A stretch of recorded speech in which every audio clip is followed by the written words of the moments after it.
Okay guys, we're early. They're just opening now. It's 7:43. So, yan, mix store tayo.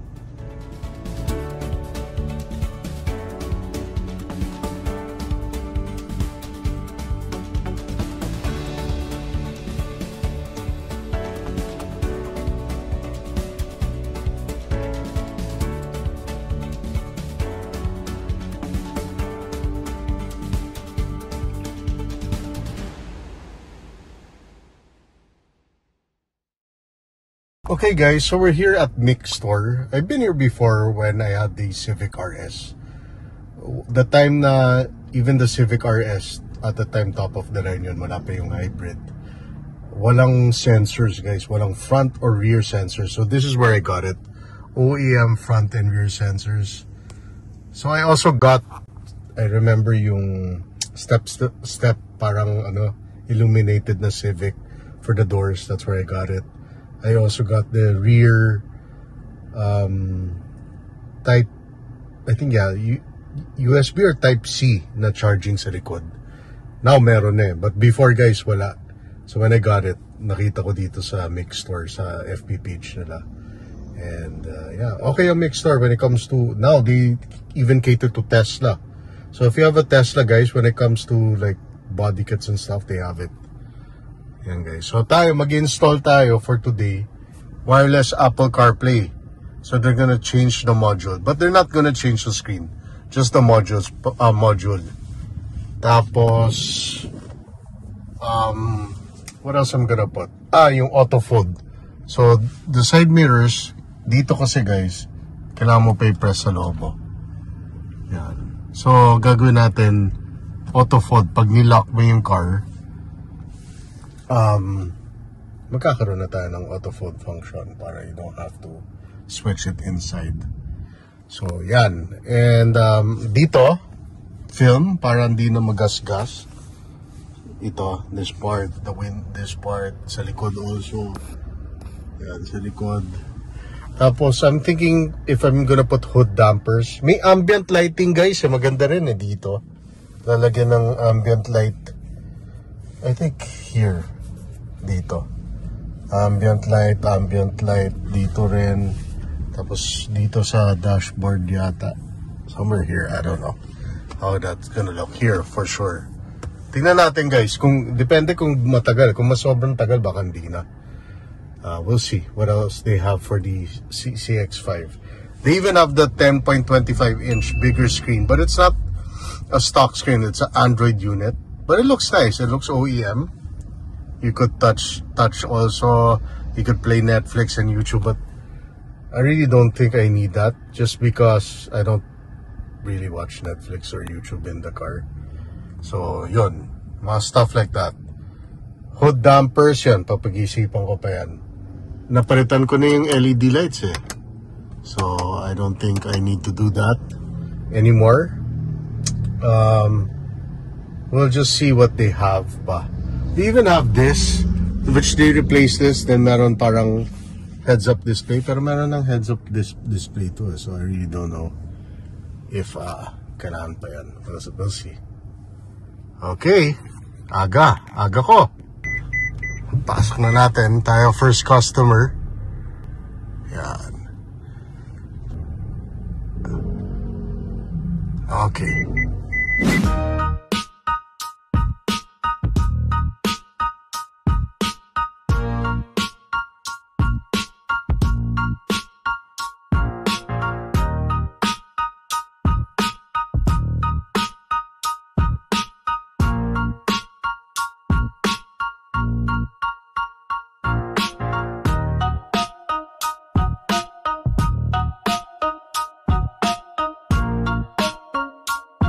Nice. Bilis o. Hood dampers. Meron na.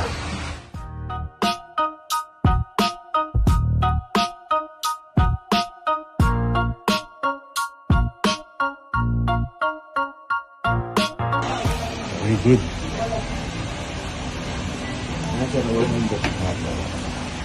In-adjust nyo pag ano. Hindi po siya na-adjust sir eh. Sa bracket po siya na-adjust. Okay.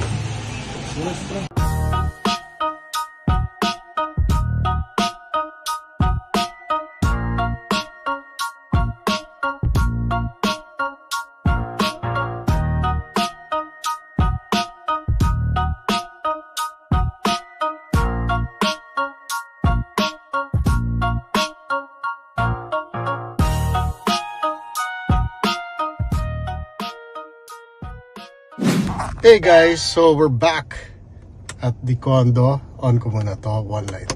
Okay, so we're back and tapos na tayo. We went to make store early in the morning.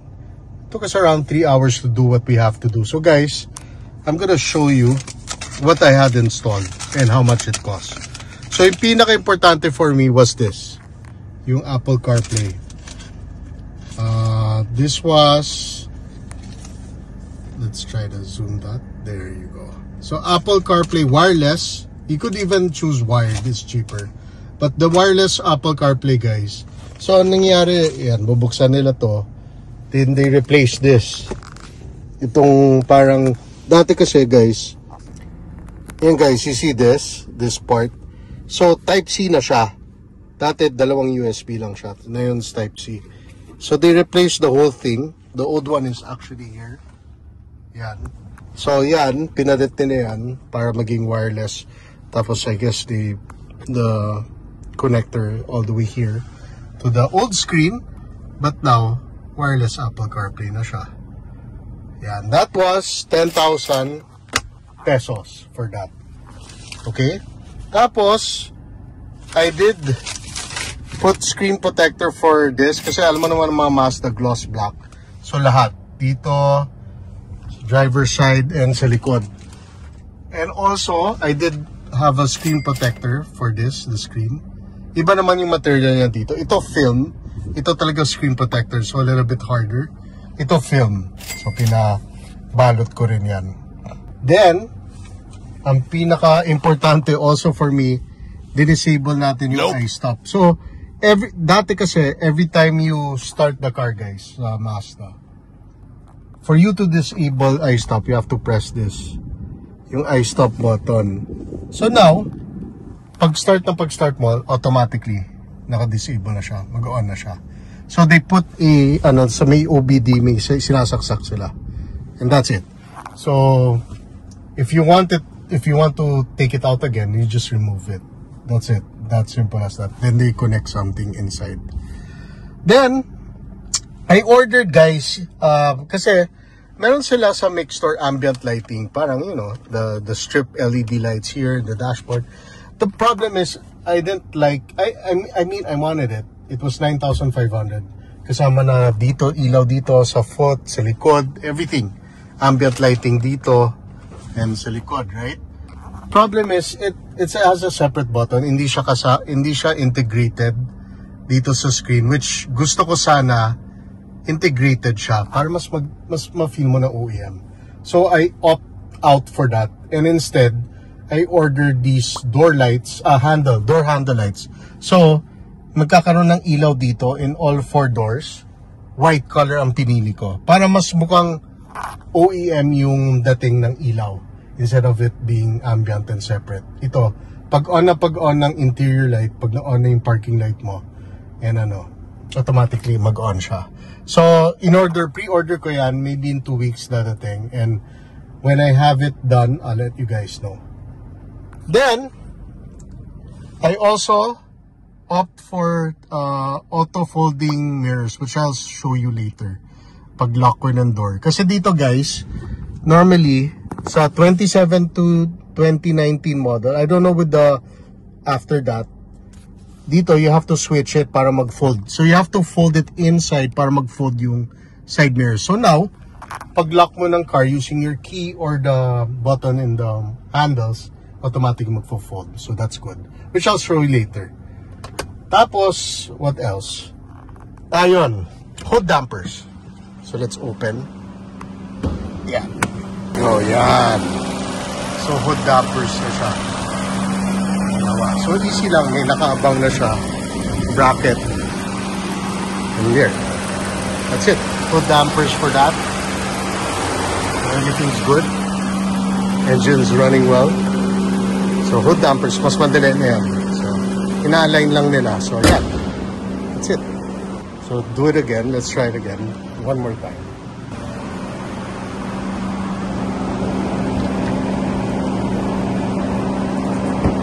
Oh, there you go. Okay, let's close it.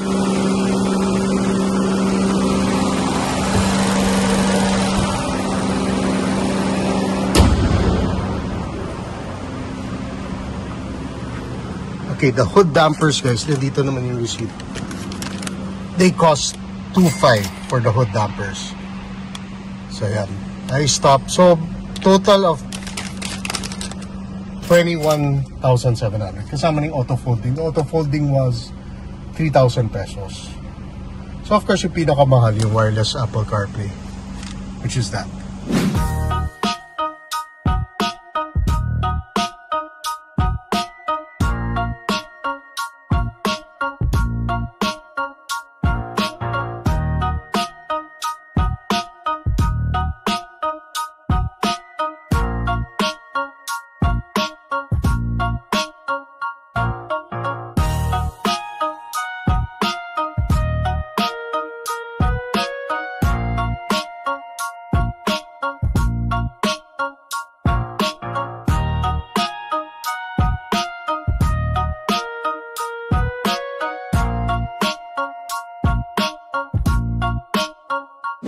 So, yan guys.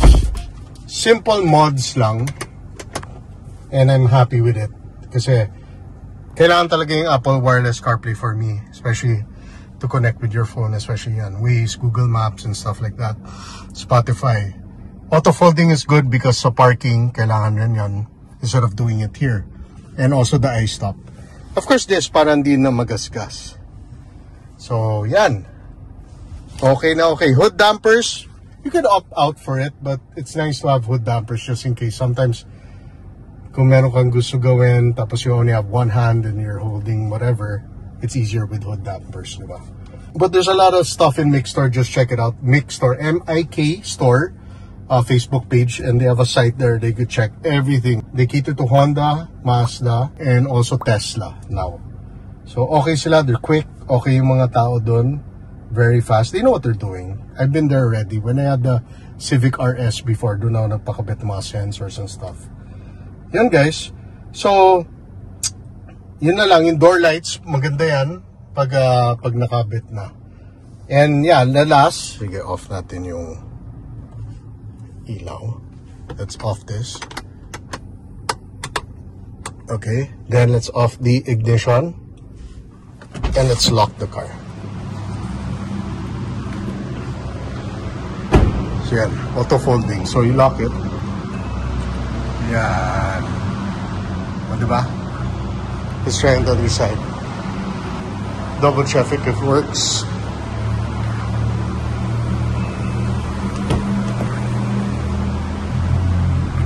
So good. It works on both sides. You have to check it always. So one more time. Diba? Okay, so that's the mods guys, for simple mods for the Mazda CX-5. And we're gonna do a road test, a long road trip to Baguio in our next vlog. So take care guys, and always keep safe. God bless.